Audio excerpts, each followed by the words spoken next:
सो आज जो हमारा जो टॉपिक ऑफ डिस्कशन है वो है सारीवाद्य आसव in a case of urinary tract infection.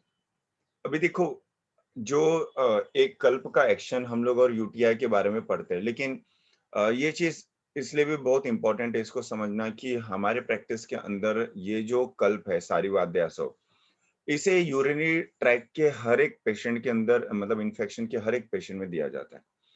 अब वो जो यूरिनरी ट्रैक का इन्फ्लेमेशन भले आपके स्टोन इंड्यूस हो या कोई इन्फेक्शन इंड्यूस हो या कोई ड्रग इंड्यूस हो, जैसे बहुत सारे ड्रग का जो एलिमिनेशन रूट होता है ये यूरिनरी ट्रैक है।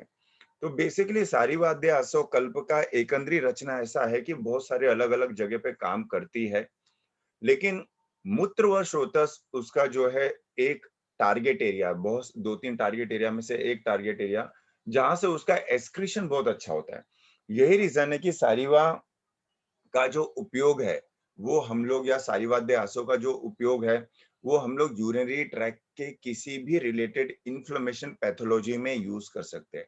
अभी बात ऐसा है कि ये इन्फ्लेमेशन जैसे हमने अभी डिस्कस किया कि आपका स्टोन इंड्यूस भी हो सकता है, तो क्या सारीवाद्य आसव अश्मरी या रीनल स्टोन के अंदर काम करता है? ऑफ कोर्स काम करता है, और हम लोग देखते हैं कि बहुत जगह लिखा भी होता है कि उसको ब्रेक डाउन करने में भी हेल्प करता है। लेकिन अश्मरी के स्वतंत्र संप्राप्ति में कितना काम करता है ये बोलना मुश्किल है। लेकिन अगर उस कंप्लेन के अंदर दाह सिम्टम है या वहां पाक हो रहा है, यानी कि इन्फ्लेमेशन हो रहा है, तो ऐसे जगह पर सारीवाद्य आसव हमेशा दे सकते हैं। कई बार तो ऐसा होता है कि पेशेंट जो है जो हमारा रूटीन यूरिन का रिपोर्ट होता है उसमें जो है पस सेल्स 40 टू 50 लेके आता है, उसके अंदर आरबीसी भी पॉजिटिव आते हैं, हिमेचूरिया आते हैं। ऐसे माइक्रोस्कोपिक हिमेचूरिया के पैथोलॉजी के ऊपर भी सारीवाद्य आसव जैसे कल्प बहुत ही बेहतरीन काम करते हैं। तो यानी कि सारीवाद्य आसव यूरिनरी ट्रैक्स रिलेटेड जितनी भी पैथोलॉजी है या एबनॉर्मलिटी है या रूटीन रिपोर्ट के अंदर जो भी एबनॉर्मलिटी आती है उसके अंदर हम लोग बहुत इजीली दे सकते हैं। थोड़ा सा डिस्कस करते हैं बैकग्राउंड सारीवा का। श्लोक ऑलरेडी दिया हुआ है, लेकिन इसमें दो चीज है जो बहुत ही इंपॉर्टेंट है कि संहिताकारों ने पहले ही सारीवा को जो है ये एक तरह से ये कहा गया है कि ये विष नाशक है।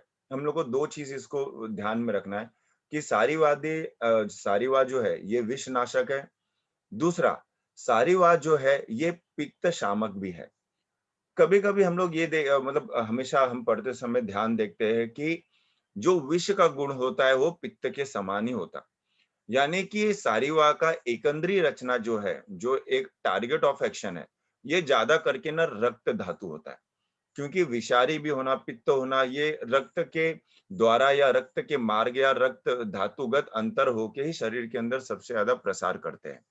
और सारीवा का जो एक काम है, जो इस श्लोक के दूसरे श्लोकों के रेफरेंस से मिलता है, कि हम हमेशा आयुर्वेद के अंदर कहते हैं कि जो भी ड्रग होता है वो तो या तो शामक होता है या तो शोधक होता है। अभी शोधक अर्थ ये होता है कि दोषों को शरीर से बाहर निकालना। शामक होता है कि दोषों का शरीर के अंदर ही शमन करना, यानी कि उसके प्रभाव को कम करना। पर यहाँ शामक जो कार्य है सारीवा का, ये बहुत इंटरेस्टिंग है। इसके अंदर दो एक ऐसे गुण है। एक सबसे पहले स्निग्ध गुण, दूसरा शीत गुण। स्निग्ध गुण और शीत गुण जो है ये इसके इतने प्रबल होते हैं, इतने प्रबल होते हैं कि ये वात और पित्त के संप्राप्ति के ऊपर हमेशा काम करता ही है। ये आपको थोड़ा समझना है और फिर मैं बताता हूँ कि इसका शामक अर्थ कैसा होता है। रक्त धातु एक ऐसा धातु है कि जो ना तो उष्ण होता है ना तो शीत होता है। लेकिन अगर हमारा आहार जो हो कोई व्याधि कर हो, या तो कोई एक जो विष की संप्राप्ति चालू होती है किसी आहार से, विहार से, या कोई किसी फूड मटेरियल से, तो उसके अंदर भी रक्त धातु है जो सबसे ज्यादा दूषित होता है। अब सारीवा जैसा कल्प क्या करता है? सारीवाद जैसा कल्प जो है, या सारीवा का आप कल्प को अगर उपयोग करेंगे तो वो रक्त धातु के अंदर बनने वाली जो भी गर्विश है या जो पित्त है उसको मूत्र मार्ग से बाहर निकालती है। ये सबसे इंटरेस्टिंग बात है। अब ये पढ़ने का अर्थ ये है कि कल को अगर कोई भी एक्स वाई जेड संप्राप्ति बनती है, ये एक बैकग्राउंड के बारे में बात करते हैं, और अगर वो रक्त धातु आश्रित है तो उस रक्त धातु आश्रित संप्राप्ति के अंदर सारीवाद्य आसव के कल्प या सारीवा के कल्प जो है बेहतरीन काम करते हैं। सारीवा जो हम लोग को सबसे ज्यादा याद आता है वो हम देखेंगे कि हमको पिंपल्स याद आता है, क्योंकि सारीवा के अभी तो जितने भी नए नए बॉटल्स आ रहे हैं, जितने भी कंपनीज आ रहे हैं, वो या तो उसके ऊपर पिंपल्स बनाए बैठे हुए या तो कोई बॉयल्स बनाए हुए बैठी है। तो संप्राप्ति ठीक है, अच्छी है, क्योंकि वो बॉइल्स या पित्त जो हमारे एक्नी है ऐसे कंडीशन में काम करते ही है, लेकिन वो हर एक्नी या हर बॉइल या हर स्किन डिजीज में नहीं काम करते। जिस स्किन डिजीज के अंदर रागता है, यानी कि जिसके अंदर लालिमा ज्यादा है, जहां रेडनेस ज्यादा है, जहां इन्फ्लेमेशन ज्यादा है, जहां ब्लीडिंग टेंडेंसी ज्यादा है, ऐसे कंडीशन के अंदर सारीवादी आसव वहां की बढ़े हुए पित्त के पाक को कम करते हैं। यानी कि इन्फ्लेमेशन की संप्राप्ति आपको अगर समझनी है, तो जहां ये ऐसा लिखा हुआ है कि यूटीआई के अंदर जो है, जो कोई भी यूरिनरी ट्रैक इन्फेक्शन हो तो उसके अंदर वात और पित्त दोनों की संप्राप्ति होती है, इसमें कोई डाउट नहीं है। अभी सारीवादी आसो दिया कहाँ जाए? अगर पेशेंट जो है यूरिनरी ट्रैक इन्फेक्शन के अंदर पेन ये सिम्टम को ज्यादा प्रोमिनेंट कर रहा है, यानी कि उसको यूरिन ड्रिबलिंग हो रही है या इनकॉन्टिनेंसी हो रही है, प्रॉपर क्लियर नहीं हो रही है या रुक रुक के हो रही है, लेकिन उसमें पेन ज्यादा है। अगर पेन संप्राप्ति ज्यादा है या मतलब शूल संप्राप्ति ज्यादा है, तो वहां वरुण आदि क्वाथ जैसे या पुनर्नवादी क्वाथ जैसे ड्रग जो है अच्छे काम आते हैं, जो श्रेष्ठ वात शामक है। लेकिन अगर किसी यूटीआई पेशेंट के अंदर आपको दाह सिम्टम ज्यादा दिख रहा है, बर्निंग सिम्टम ज्यादा दिख रहा है, या जो टिप ऑफ ग्लैंड पेनिस है वहां इन्फ्लेमेशन ज्यादा दिख रहा है, वहां बॉइल्स ज्यादा दिख रहा है, तो यानी कि सेम मूत्रकुच्छता, सेम यूटीआई, लेकिन यहाँ जो संप्राप्ति प्रधान है वो है पित्त की संप्राप्ति सबसे ज्यादा है। अब पित्त की प्रधान संप्राप्ति होने के कारण ऐसे कंडीशन के अंदर अगर आपको चॉइस करनी है कि सबसे बेस्ट ड्रग कौन सा है जो इन्फ्लेमेशन कम करे यूरिनरी ट्रैक की, तो उसमें ऑफ कोर्स बाकी जो चॉइस ऑफ ड्रग है हमारे पास है, लेकिन जो सारीवादी आसव है ये काफी तेज काम करता है। बहुत लोग इसको ऐसा कंपेयर करते हैं कि जैसे हम लोग मॉडर्न मेडिसिन के अंदर सिटाल देते हैं, कि जैसे किसी को बर्निंग सेंसेशन हो रहा है या इनकॉन्टिनेंसी हो रहा है और हम उसे देते हैं तो अल्कनाइज मतलब जस्ट अल्कनाइजर है और एसिडिटी कम करता है और जो है सिम्टम कम करता है। ऐसे ही जो सारीवादी आसव है, ये शरीर के उष्णता यानी कि शरीर के अंदर बढ़े हुए उष्णता के कारण जो भी मूत्रकृच्छता की संप्राप्ति है, ये सबको भंग करता है। तो इसीलिए सारीवादी आसव का इंडिकेशन यूटीआई के अंदर वहां होता है जहां जलन जैसा सिम्टम, दाह जैसा सिम्टम हो, या तो अराउंड एरिया पे, स्किन एरिया पे, पेनिस एरिया पे या स्क्रोटल एरिया पे आपको इन्फ्लेमेशन दिखे, रेडनेस दिखे, सेलुलाइटिस की सिम्टम्स दिखे, या से जो है हमारा कार्बनकल्स दिखे, फोरमकोलाइटिस दिखे, जिसमें मतलब पाक की हो, तो आपको ये एकदम सिंपल लैंग्वेज में समझाया कि दाह, जहां दाह दिख रहा है, जहां पाक दिख रहा है, वहां सारीवाद्य आसो जैसे कल्प का लेना जरूरी है। दूसरा, क्या हम इसको रूटीन माइक्रोस्कोपिक जो हम लोग टेस्ट करते हैं या रूटीन यूरिन करते हैं उसके अंदर भी इसे यूज कर सकते हैं डायरेक्टली रिपोर्ट देख के? तो हाँ, जैसे मैंने पहले स्टार्टिंग के स्लाइड में बताया कि जब भी हमें माइक्रोस्कोपिक हिमेचूरिया मिलता है, रूटीन यूरिन में मिलता है, तो वहां भी जो है अधोगत रक्तपित्त बहुत सारे लोग कंपेयर करते हैं उससे, लेकिन अधोगत रक्तपित्त जैसा ये नहीं होता। इन्फ्लेमेशन के अंदर हमें पता है कि जो ट्रैक है उसके अंदर ही पित्त की संप्राप्ति के कारण दाह हो रहा है और पाक हो रहा है, और जिसके कारण जो है वहां की रक्त वाहिनी जो है टूट के जो है आरबीसी जो ब्रेक डाउन करके थ्रू द यूरिन पास हो रही है। तो माइक्रोस्कोपिक हिमेचूरिया या जिसको जो यूरिन से ब्लड वगैरह पास हो रहा है, तो ऐसे कंडीशन के अंदर यानी कि ये रक्तगत जो है संप्राप्ति है, ऐसे कंडीशन के अंदर भी सारीवादी आसो जैसे कल्प बहुत ही बेहतरीन काम करते हैं। रीजन ये है कि सारीवादी आसो देने के बाद रक्त के अंदर उष्णता सबसे ज्यादा कम होता है और तीक्ष्णता कम होता है, और यही चीज है जो रक्त का प्रसादन करता है। हम हमेशा पढ़ते हैं कि रक्त का प्रसादन हो रहा है या रक्त जो है निर्मित अच्छी हो। रक्त का प्रसादन या रक्त की निर्मित तब अच्छी हो पाती है जब रक्त के अंदर आश्रित होने वाला मलभूत पित्त कम हो।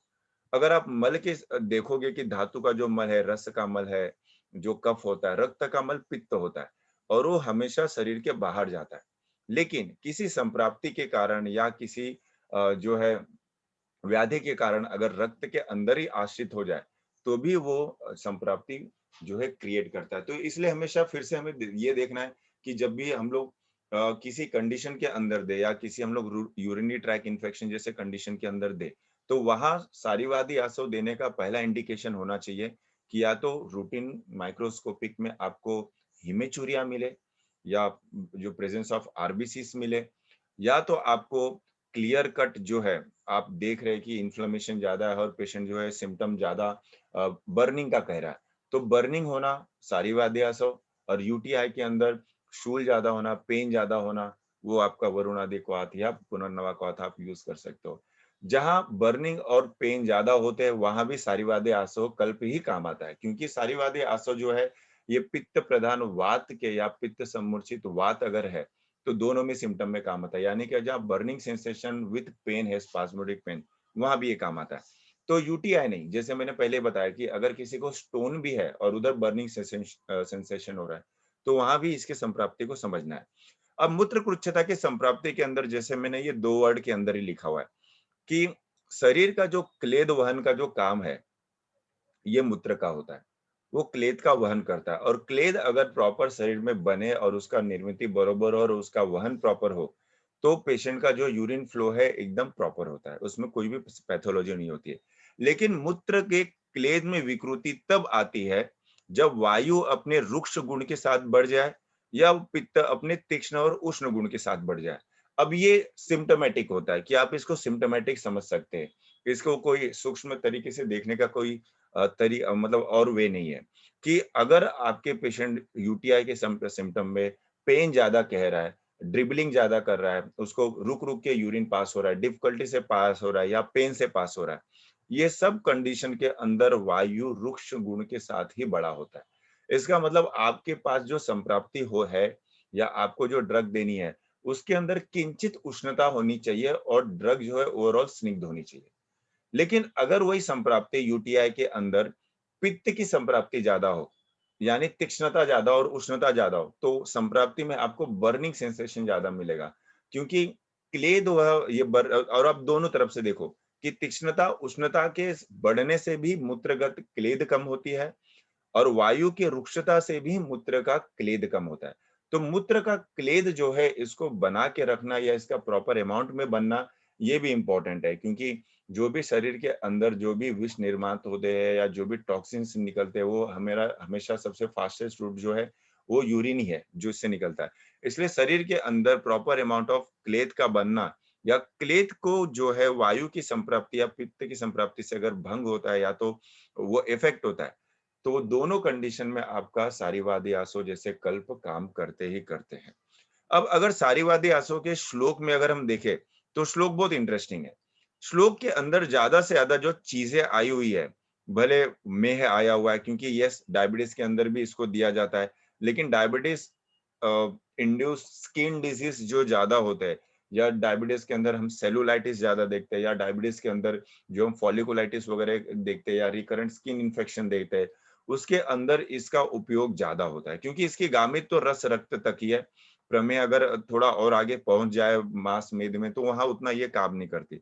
फिर आप नीचे देखोगे कि सराविका और कच्छपिका जितने भी प्रमेय पीड़िका है, ये इसके अंदर काम करता है। यही रीजन है कि लोग ऐसा कहते हैं कि सारीवादी आसव जैसे कल्प जो है वो डायबिटीज स्किन डिजीज या डायबिटीज जो है अनहील्ड वुंड जैसे कंडीशन है, उसके अंदर आप इसका उपयोग कर सकते हैं। वो कैसे, वो मे भी हम लोग कभी और संप्राप्ति में बात करेंगे। लेकिन जो लास्ट लाइन मैंने मार्क करके रखी है कि यस ऑफ कोर्स उपदंश वात रक्त भंगंदर ये सबका अंदर काम करता है, लेकिन ये ना शामक कल्प है। इसलिए लास्ट में वर्ड लिखा हुआ है कि एते सर्वे समय यान्ति व्याधेयो नात्र संशय, यानी कि इसके उपयोग करने से व्याधि की शमन होती है। तो जैसे मैंने आपको स्टार्टिंग में पहले ही बताया कि ये कल्प है, शामक कल्प है, ये ना रसायन कल्प है, यानी कि आप इसको डेली चीजों में, मतलब आप इसे डेली भी दे सकते हो डिपेंड अपॉन पेशेंट को क्या डिजीज है, और आप इसे बाकी रोगों में भी यूज कर सकते हो। इसका एक्शन कैसे होता है? सारीवादी आसव का अगर हम लोग एक्शन मोड जो देखें, ये बहुत इंटरेस्टिंग है। सबसे पहली बात, एक काम किसके ऊपर करती है? ये हमेशा पित्त दोष के ऊपर काम करती है सबसे ज्यादा। ऑफ कोर्स वात के ऊपर भी काम करती है, जो हमने स्टार्टिंग में देखा कि ये जो सारीवा है, इसके अंदर अपने आप स्निग्धता है, उसके गुणधर्म में स्निग्धता है। तो वायु का शमन वो करता ही है, लेकिन इसका जो टारगेट एक्शन है, जो टारगेट दोष है, वो है पित्त का उष्ण और तीक्ष्ण गुण। ये 2 गुण धर पे ही ज्यादा काम करता है। बाकी जो हम लोग बाकी के चीजें बोलते हैं कि जैसे द्रवता हुआ या उसमें स्निग्धता वगैरह, वो सब चीजों पे बहुत ज्यादा इसका एक्शन देखने नहीं मिलता। और रीजन भी बहुत सिंपल है, क्योंकि हमारा जो कल्प है ये एक तो जैसे मैंने पहले भी बताया कि स्निग्ध है और शीत कल्प है। तो इसलिए जो 2 गुण है वह है उष्ण और तीक्ष्ण।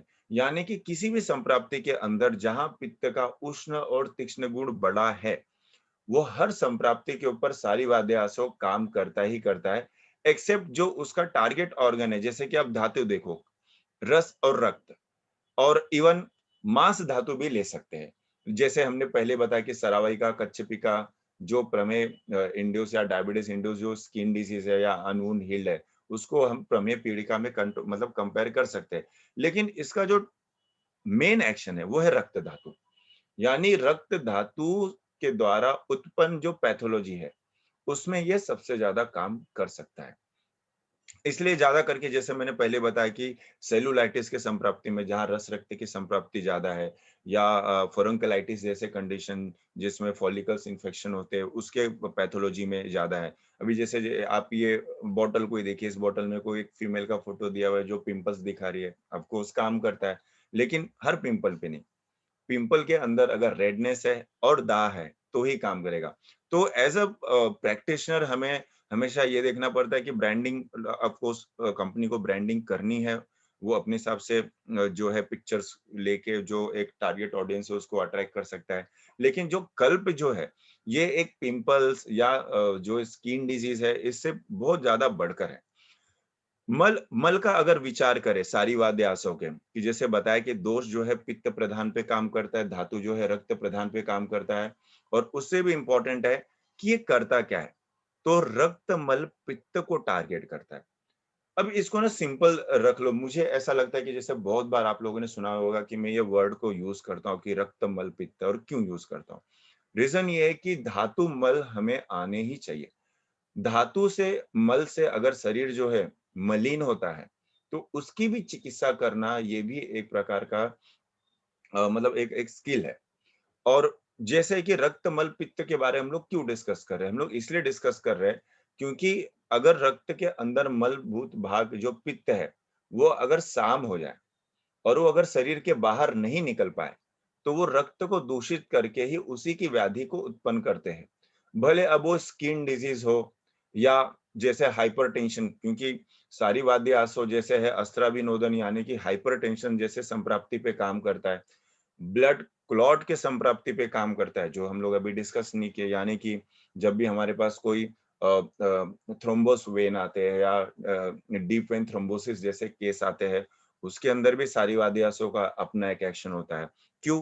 क्योंकि इस जो भी थ्रोम्बस है या थ्रोम्बोसिस है, इसे हम लोग खाली इस तरह से नहीं देख सकते कि वहां जो है घनता आ गया इसलिए वो जाके रक्तों को अवरोधित किया हुआ है।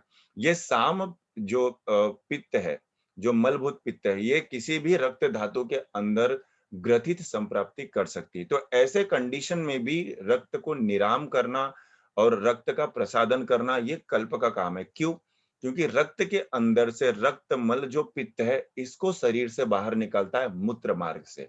सबसे फास्टेस्ट जो वे है मूत्र मार्ग। यही रीजन है कि ये सारी वादी आसव देने के बाद पेशेंट को मूत्र मतलब थोड़ा जो यूरिन फॉर्मेशन है वो बढ़ता ही है, और एक्सपेक्टेड है, क्योंकि वो जो मूत्र निकल रहा है सारी वादी आसव के ड्रग लेने के बाद, वो हमेशा जो होता है आप देखेंगे कि उससे उष्णता ही निकलता है। बहुत बार पेशेंट ऐसा भी कंप्लेन करता है कि डॉक्टर साहब आपने जो दवा दिया उसको पीने के बाद ऐसा यूरिन जब पास करते वो हल्का सा गर्म लगता है। तो ऑफ कोर्स क्योंकि शरीर की उष्णता को शरीर से बाहर निकालना ये सारी वादी आंसू का काम है। इसलिए इसे उस माइग्रेन केसेस में भी ज्यादा यूज कर सकते हैं जो सन इंड्यूस होते हैं। उसमें भी हम ज्यादा यूज कर सकते हैं। जो ज्यादा करके किसी को गुस्सा वगैरह कारण या किसी को जो है मानसिक असंतुलन के कारण जो है ज्यादा करके हेडेक्स वगैरह स्टार्ट होते हैं, पर उसमें पित्त की संप्राप्ति होनी चाहिए। यानी कि उसके अंदर थोड़ा दाह होना चाहिए। जैसे किसी किसी के शीर्ष शूल में कंप्लेन होता है कि बर्निंग फील करता है, हेड के अंदर उसे ऐसा लगता है गरम-गरम फील होता है, फिर जाके हेडेक के एपिसोड स्टार्ट होते हैं। तो ऐसे कंडीशन में भी सारीवादी आसव का काम होता है। तो सारीवादी आसव का जो एकंदरी रचना है, आप कार्य देखोगे तो पित्त शामक। कैसे पित्त शामक? पित्त के उष्ण और तीक्ष्ण गुण को रक्त के अंदर कम करना। प्लस जो मलभूत पित्त है, जो रक्त के अंदर आश्रित है, जिसके अंदर कैपेबिलिटी है कि कोई वो संप्राप्ति कर रहा है, भले वो माइग्रेन की संप्राप्ति करे या स्किन डिजीज की संप्राप्ति करे या सेलुलाइटिस की संप्राप्ति करे, ये सब संप्राप्ति को भंग करना, यानी कि शरीर के अंदर जो हमने स्टार्टिंग के श्लोक में देखा कि विष को और साम पित्त को, मलभूत पित्त को मूत्र मार्ग से बाहर निकालना, इसलिए ये मूत्रल है। और सारीवादी आसव हमेशा मूत्रल काम करेगा नहीं। अगर आपके शरीर के अंदर पित्त की संप्राप्ति नहीं बनी है या पित्त इंड्यूस कोई भी डिसीज नहीं हुआ है, ये मूत्रल कार्य बिल्कुल भी नहीं करेगा। ये इसलिए इसको बहुत अलग तरीके से देखा जाता है। इसको मूत्रल मेडिसिन में से नहीं ले सकते। आपके शरीर के अंदर अगर उष्णता की संप्राप्ति है, तो ही ये मूत्रल कार्य करेगा। अगर आपके पेशेंट के अंदर या आपके पैथोलॉजी के अंदर कोई भी पित्त की संप्राप्ति नहीं है, तो इस ड्रग से मूत्रल कार्य बिल्कुल भी नहीं होगा। भले आप 30 एमएल पे दे दो या 40 एमएल पे उसको पुश कर दो। दाह, जैसे हमने पहले बताया कि जहां दाह है, वहां ये मेडिसिन काम करती है। रसायन, ये उधर बोलने का अर्थ ये है ना, ये रक्त विकार, ये किसके लिए? बहुत सारे ऐसे रिकरेंट कंडीशन होते हैं, जैसे रिकरेंट नोज ब्लीडिंग हो या किसी को रिकरेंट जो गम ब्लीडिंग वगैरह देखे, या हिमेटेमेसिस जैसे केसेस में तो नहीं यूज करते, लेकिन जो छोटे-छोटे ऐसे केसेस है कि जिसके अंदर धूप में चलते ही फिर ब्लीडिंग स्टार्ट हो जाती है, या कोई भी गर्म चीज खाए तो नेजल ब्लीडिंग स्टार्ट हो जाती है, कोई मार लग गया तो नेजल ब्लीडिंग स्टार्ट हो जाती है, या किसी को रिकरेंट पिंपल्स जैसे होने लगते हैं, या किसी को रिकरेंट हाइपर एसिडिटी जैसे कंडीशन होने लगते हैं। तो रिकरेंट रक्त आश्रित पित्त प्रधान जितने भी लक्षण है, सबके अंदर सारीवाद्य आसव काम करता ही करता है। खास करके ये पित्त प्रकृति वाले के लिए कल्प बहुत ही बेस्ट है। अभी जैसे वर्षा ऋतु के अंदर नहीं, लेकिन जैसे ही ग्रीष्म ऋतु चालू होगा, उस काल में जो है पित्त अपने सामता लेके बहुत तेजी से ऊपर बढ़ेगी। ऐसे कंडीशन में पित्त प्रधान जो व्यक्ति होते हैं, उनको आप देखोगे कि उनको बहुत बर्निंग यूरिन सेंसेशन जैसे केसेस हम लोग को उसमें मिलेंगे, माइग्रेन जैसे केसेस उसमें मिलेंगे, हाइपरटेंसिव की जो ज्यादा केसेस है उसके अंदर हमें वो सब देखने मिलेगा। तो रसायन अर्थ यानी कि ऐसे लोग जो पहले से लायबल है, या जिसके अंदर थोड़ी भी संप्राप्ति के कारण पित्त जो है प्रकोपित होती जाती है, ऐसे लोगों को या सारीवादे आसो डेली 10-10 ml मॉर्निंग नोट को पीने के लिए देते हैं, या इसके जगह पर जो एफर्ट नहीं कर सकता उसको सारीवा फांट भी पीने के लिए कहते हैं कि रात में आप भिगो के रखो, सुबह जो है 1 लीटर का आप जो फांट का जो मतलब यानी कि जो भी आप रात भर ने पाउडर और आपने उस वाटर में मिला के रखा है, सुबह आपको छान के बस बॉटल में लेके पूरा दिन पीते रहना चाहिए। तो उस तरह से फांड का भी उपयोग करने से आपको जो रिकरेंट नेजल ब्लीडिंग जैसे सिम्टम होते हैं उसमें काम करता है। प्लस ये रसायन उसके लिए भी काम करता है जिसको जो है अत्यधिक जो है रजः प्रवृत्ति होती है, यानी जिसको एक्सेसिव ब्लीडिंग होता है, या पीरियड के टाइम पे एक्सेसिव ब्लीड जैसे सिम्टम्स होते हैं, बहुत ज्यादा ज्यादा सीरियस हो जाते हैं। तो ऐसे कंडीशन के अंदर भी जो सारीवादी आसव है, ये रसायन के तौर पे हम लोग जब मेंसेस नहीं है तो पूरे टाइम हम इसे मतलब यानी कि राइट फ्रॉम फर्स्ट डे से लेके जब तक मेंसेस नहीं आता वहां हम लोग कंटिन्यू कर सकते हैं। तो यस, रीजन ये, क्योंकि जिसको रिकरेंट ब्लीडिंग भी होती है, जो हेवी मेंसेस वाले पेशेंट है, इनके अंदर पित्त तो उष्णता और तीक्ष्णता दोनों लेके हमेशा बड़ा होता है, हमेशा ये होता है। और जब भी मानसिक काल आती है, रजस्राव जो काल आती है, उस समय पित्त वापस से अपने उष्णता को लेके और द्रवता को लेके बढ़ता रहता है। तो ऐसे कंडीशन या ऐसे फीमेल के अंदर ही ये रसायन काम करती है, यानी कि ओवरऑल मिला जुला के रक्त की संप्राप्ति के अंदर जहां उष्णता है, जहां आप अपना जो दिमाग यूज करके जहां भी आपको ऐसा लगता है उष्ण और तीक्ष्ण पित्त की संप्राप्ति आ रही है, या इसके कारण बार बार कोई डिजीज का रिकरेंट हो रहा है, वहां आप सारीवादी आसव जैसे कल्प का उपयोग कर सकते हैं। तो ये मूत्रकुच्छता की संप्राप्ति हो गई। इसकी डोजिंग कैसे होती है? जी देखिए, इसकी डोजिंग जो है जो जैसे मैंने बताया कि अगर हम इसे रासायनिक तरीके से यूज कर रहे हैं, तो हम इसे 10-10 ml जो है वो मॉर्निंग में उठते ही मतलब जो है खाली पेट देते हैं, क्योंकि वो रसायन काल मतलब यानी कि निरान्न काल ही सबसे अच्छा काम करता है। और दूसरा सबसे बड़ी बात यह है कि अगर आपको किसी डिजीज कंडीशन में अगर आपको देना है तो एट अ टाइम आप 20 ml ही दे सकते हैं। तो 20 ml भले आप बीडी रखो दिन में 2 बार या दिन में 3 बार। एम्प्टी स्टमक ये मेरा चॉइस होता है। रीजन ये है क्योंकि आसो अरिष्ट जैसे कल्प जो होते हैं, ये मैंने जैसे पहले बताया कि ये जो है शामक अरिष्ट है। खाने के बाद नहीं पता कि कितना कैसा काम करेगा, इसका ड्रग इंटरेक्शन कैसा है। तो इसलिए ड्रग इंटरेक्शन मतलब यानी कि फूड के साथ इसका इंटरेक्शन का अभी तक उतना पता नहीं चला है। ये रीज़न है कि इसको फूड से थोड़ा अलग करके देता हूँ। तो आप इसे 20 ml बीडी दे सकते हो। तो हम लोग ने इवन 30 ml बीडी भी दिया है सीरियस कंडीशन में कि जिसमें बर्निंग बहुत ज़्यादा हो रहा है और जो पेशेंट जो है उसको बार-बार एक स्पाज़्मेटिक एपिसोड आ रहा है तो उसमें भी इसे दिया हुआ है। कोई ऐसा साइड इफेक्ट देखने तो नहीं मिला। इसका कोई कॉन्ट्राइंडिकेशन है तो मुझे ऐसा लगता है कि अनटिल अनलेस पेशेंट बहुत हाइपर एसिडिटी का ना हो। सी देखो ड्रग से ज़्यादा मुझे ऐसा लगता है कि आप जो कंपनी यूज़ करते हो, आपको पता होना चाहिए कि आपका कंपनी जब ये बनाता है तो वो कितना परसेंट अल्कोहल रख सकता है। नॉर्मली जो आसो होते हैं उसके अंदर सॉरी उतनी तीक्ष्णता नहीं होती जितनी आरिष्ट के अंदर होती है। प्लस सारीवादी आसो जैसे कल्प है ना, ये पित्त शामक कल्प है। बहुत सारे लोगों को ऐसा लगता है कि आसो अरिष्ट हमेशा तीक्ष्ण होते हैं, उसके अंदर अल्कोहल है तो एसिडिटी करेगा, तो ऐसा नहीं होता। सारीवादी आसो कल्प एक ऐसा कल्प है जो पित्त शामक कैटेगरी में आता है, उस कल्प में आता है। तो आप इसे आराम से यूज कर सकते हो। बस यही है कि इसको कोई पेन किलर है, एनएसएआईडी वगैरह के साथ हम लोग नहीं देते। क्योंकि बहुत बार ऐसा देखा है कि उसके साथ देते समय हाइपर एसिडिटी कंडीशन होता है। पर वो सारीवादी आसोनिक में भी पेन किलर शायद आप जिसके साथ लिए हो वो शायद आपको हाइपर एसिडिटी करे। तो एक कुछ ड्रग कंडीशन है कि जिसमें आप इसका उपयोग नहीं कर सकते। अदरवाइज 20 ml बीडी और टीडीएस ये एकदम सेफली आप इसे किसी भी ढंग से यूज कर सकते हो। क्या ये डायबिटीज बढ़ाता है? बिल्कुल नहीं। आप ये चीजें ना दिमाग से हटा दो कि आरिष्ट की कल्पना जो है हर डायबिटीज बढ़ाएगी क्योंकि उसके अंदर गुड़ होता है या शक्कर होता है। आरिष्ट कल्पना जो है आप इस कल्पना भी देखेंगे तो ये डायबिटीज कंडीशन के लिए ही है। अनकंट्रोल्ड डायबिटीज इंड्यूस जो भी स्किन डिजीजेस होते हैं या जो भी जो है अनवुंड मतलब अनहील्ड वुंड होती है, भले या तो सेलुलाइटिस होती है, ऐसे कंडीशन के अंदर भी सारीवादी आसव का उपयोग होता है क्योंकि इसकी संप्राप्ति बहुत अलग है। जो हमने बात नहीं की कि ड्रग सारीवा कैसे जो है श्रेष्ठ पित्त शामक है और साथ में मेह अग्न भी है, यानी कि डायबिटीज के सिम्टम में भी देते हैं। तो ये सब कुछ कंडीशंस है, टर्म्स है कि जिसके अंदर हम लोग इसे यूज कर सकते हो। होप सो आप इसके अंदर और मतलब और आप ढूँढ के कर सकते हैं। एक खाली क्वेश्चन है, किसी ने पूछा है कि मेनोपॉज़ में सारस्वता रिष्ट बेस्ट होगा या सारीवादी आसव?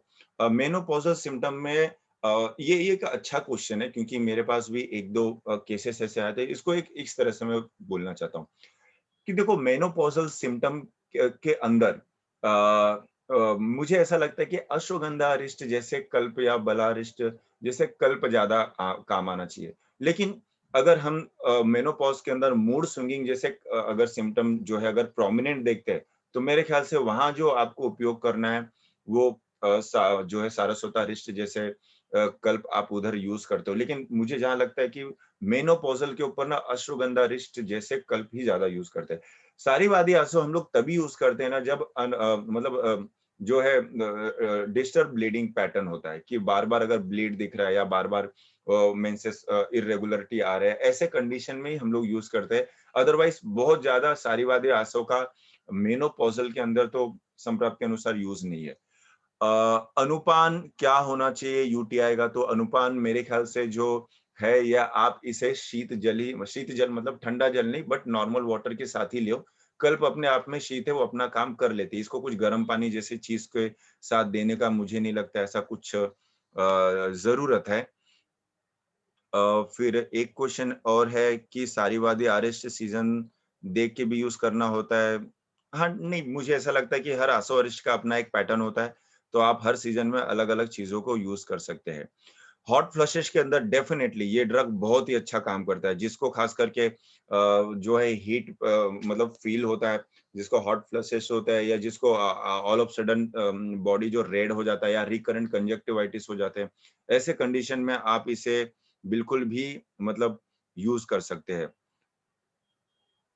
तो ये हुआ ओवरऑल डिस्कशन सारीवादी आसो के ऊपर। आप इसको फिर भी और पढ़ के देखिए, ग्रंथ के बारे में और देखिए, क्योंकि बहुत सारे श्लोक्स जैसे चीज़ है जिसको थोड़ा ओवरलैप करके हम लोग डिस्कस किया है। अर्टिकेरिया के अंदर नहीं, मुझे नहीं लगता ये अर्टिकेरिया के लिए बहुत ही परफेक्ट है। हो यूज़ कर सकते हैं, संप्राप्ति थोड़ी बैठती है, लेकिन हमारे पास इससे और भी बेटर ड्रग है जो हम लोग अर्टिकेरिया के अंदर यूज़ कर सकते हैं। तो अर्टिकेरिया जैसे संप्राप्ति के अंदर मुझे नहीं लगता ये ड्रग को बाकी के ड्रग होते हुए इसको ज़्यादा प्राधान्य देना चाहिए। गैस्ट्राइटिस मतलब ईज़िली यूज़ कर सकते हो। लेकिन देखो जैसे जैसे हम लोग स्टार्टिंग होता है, आप डिजीज़ के नाम से ज़्यादा आप उसके संप्राप्ति पे ध्यान दो। और दूसरा सबसे इम्पोर्टेंट है कि पित्त प्रधान सिम्पटम होना इम्पोर्टेंट है। भले वो गैस्ट्राइटिस के अंदर भी हो, या सेलुलाइटिस के अंदर हो, या स्किन डिजीज के अंदर हो, या हम सोरियाटिक जैसे स्किन के अंदर भी अगर दाह सिम्पटम देखें तो वहां सारीवादी आसव काम आता है। तो इस तरह से इसकी रचना ऐसा है कि पित्त प्रधान सिम्पटम होना चाहिए, वहीं इसका काम होता है। तो होप सो सेशन कुछ आपको कंक्लूसिव लगा हो। Thank you for joining. और अगर कुछ सजेशन हो या इससे रिलेटेड कोई इंफॉर्मेशन हो, तो जैसे आप लोग सब सपोर्ट करके शेयर करते हैं, तो यू कैन शेयर अबाउट